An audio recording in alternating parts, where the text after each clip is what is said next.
Bon, salut à tous, c'est Destroy et aujourd'hui nous allons parler des 10 clins d'œil dans le dernier film du Marvel Cinematic Universe, j'ai nommé Avengers Endgame.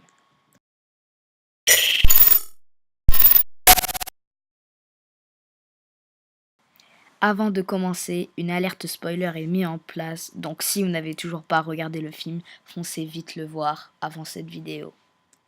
Numéro 10, Howard the Duck.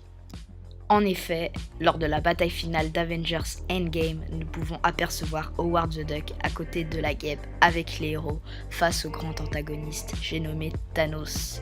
En effet, ce personnage est tiré des comics Howard the Duck, détesté par certains d'entre nous. Numéro 9, Captain Britain. Dans Avengers Endgame, lorsque Steve Rogers et Tony Stark voyagent en 1970, Steve Rogers peut alors apercevoir Peggy Carter.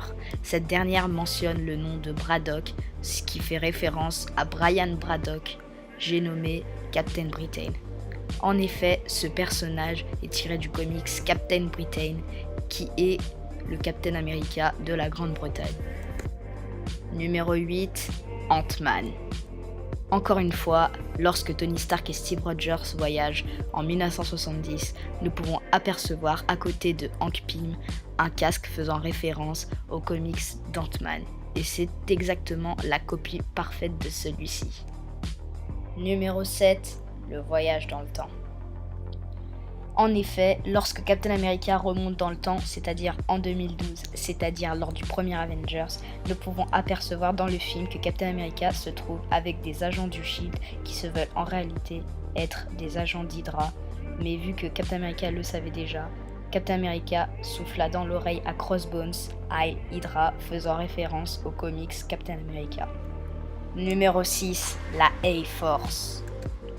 En effet, lors du film Avengers Endgame, lors de la bataille finale, nous pouvons apercevoir une scène montrant tous les personnages féminins se battant, qui pourrait faire référence aux comics A-Force, donc pourquoi pas un prochain film avec que des Avengers féminins à suivre. Numéro 5, Captain Marvel.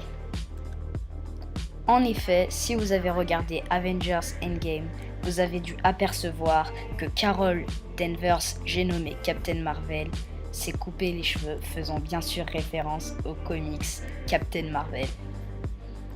Numéro 4, la camionnette d'Ant-Man. Lors d'Avengers Endgame, nous pouvons apercevoir que 5 ans après, la camionnette d'Ant-Man se trouvait dans un box numéro 616, faisant bien sûr référence à la Terre 616, c'est-à-dire la Terre des super-héros Marvel que nous connaissons tous. Numéro 3, Jarvis. En effet, lorsque Tony Stark et Steve Rogers remontent dans le temps en 1970, nous pouvons apercevoir que le majordome d'Howard Stark se nomme Jarvis, faisant bien sûr référence au majordome de Tony Stark. Numéro 2, les Asgardiens de la galaxie. En effet, à la fin d'Avengers Endgame, nous pouvons apercevoir Peter Quill ainsi que la compagnie avec Thor, quand tout d'un coup Thor rejoint l'équipe et nomma l'équipe les Asgardiens de la galaxie, faisant bien sûr référence à l'ancien comics, j'ai nommé les Asgardiens de la galaxie. Numéro 1, Iron Man. En effet, lors de la bataille finale d'Avengers Endgame, juste avant de mourir et juste avant le snap, nous pouvons apercevoir Tony Stark avec le camp de l'infini ainsi que les gemmes, disant « Je suis Iron Man », faisant bien sûr référence au premier film du MCU j'ai nommé Iron Man. Comme quoi la boucle est bouclée. J'espère que cette vidéo vous a plu. Si ça vous a plu, n'hésitez pas à lâcher le gros pouce en l'air de Thanos, ainsi qu'à vous abonner et à activer la cloche. Dites ce qui n'allait pas dans les commentaires afin de m'améliorer. Et n'oubliez pas, l'aventure ne fait que commencer.